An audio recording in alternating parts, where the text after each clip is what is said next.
નમસ્કાર દોસ્તો, વિડીયોમાં તમારું સ્વાગત છે। હું છું રવિન્દ્ર। આજે હું ડાકોર આવ્યો છું। આપ જોઈ શકો છો હું દ્વારકાધીશના દર્શન કરવા ડાકોર આવ્યો છું। તો ડાકોરનો નજારો રાતના સમયે કેવો હોય છે આપ જોઈ શકો છો વિડીયોમાં। તો હું તમને મંદિર તરફ લઈ જાઉં છું, પરંતુ દોસ્તો કદાચ મંદિર બંધ થઈ ગયું હોય એવું લાગે છે। હવે જઈને જોઈએ કે મંદિર ચાલુ છે કે બંધ।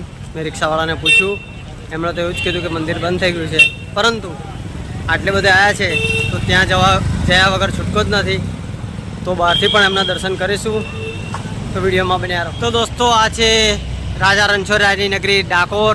આપ જોઈ શકો છો ડાકોરમાં રાતનો નજારો આવો હોય છે કંઈક। લાઇટોથી રસ્તાઓ શણગાર્યા છે, સિરીજોથી આપ જોઈ શકો છો।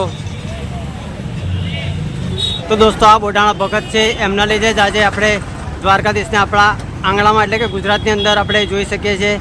એમના આભારી છીએ આપણે બધા, કેમ કે એમની અખંડ ભક્તિના કારણે જ આજે દ્વારકાથી ભગવાનને ખુદ અહીં ગુજરાતમાં એટલે કે ડાકોરમાં આવવું પડ્યું એમની ભક્તિમાં વશ થઈને।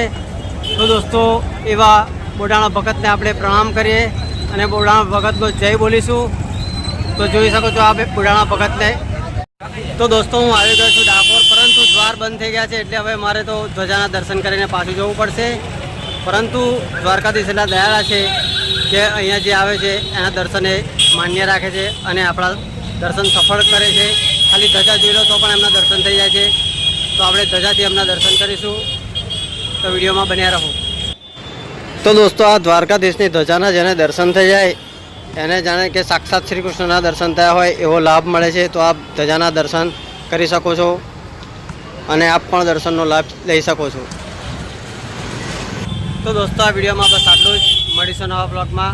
તો કોમેન્ટમાં તમે બ્લોગ ગમ્યો હોય તો જય શ્રી કૃષ્ણ લખી દેજો, અને નવા બ્લોગમાં હું તમને બીજા સરસ દર્શન કરાવીશ। કોઈ પણ જગ્યાના આપ કોમેન્ટ કરજો, જ્યાંના દર્શન કરવા હોય ત્યાંના હું તમને બધાને દર્શન કરાવીશ।